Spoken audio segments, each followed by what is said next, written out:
Understanding the phrases. Stock. Hey there, language enthusiasts. Today, we're diving into a word that's used in so many contexts that it might just boggle your mind. That word is stock. Whether in business, in your kitchen, or when talking about your origins, this word has made its mark. Let's unravel its many meanings together.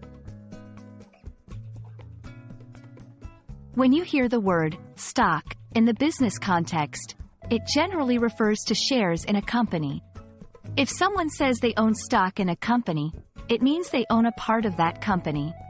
Common stock represents ownership in a company and a claim on a portion of the company's assets and earnings. Preferred stock, a type of ownership in a company that has a higher claim on assets and earnings than common stock. However, stock can also mean the inventory or goods a business has on hand.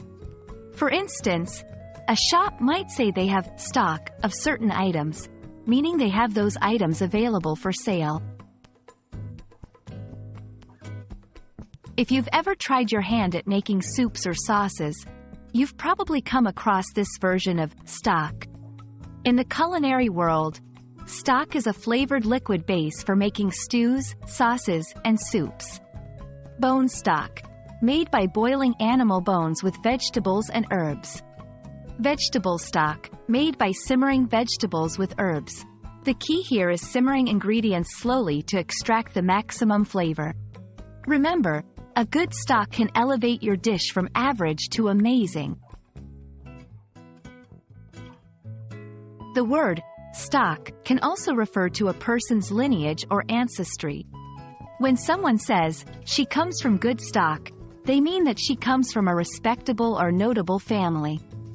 Moreover, in phrases like, "of the same stock," it highlights similarity, indicating that the things or people being referred to have a common origin or characteristics. Stock up. This phrase means to buy a large amount of something to ensure you don't run out.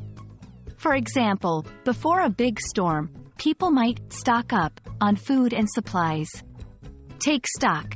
This means to think carefully about a situation or event and form an opinion about it, as in, after the meeting, we took stock of our options. And there we have it. The word stock is a versatile one, fitting into various contexts and adding depth to our language. Hopefully, you now have a clearer understanding of its many uses. Keep exploring English, and remember, every word has a story. Happy learning!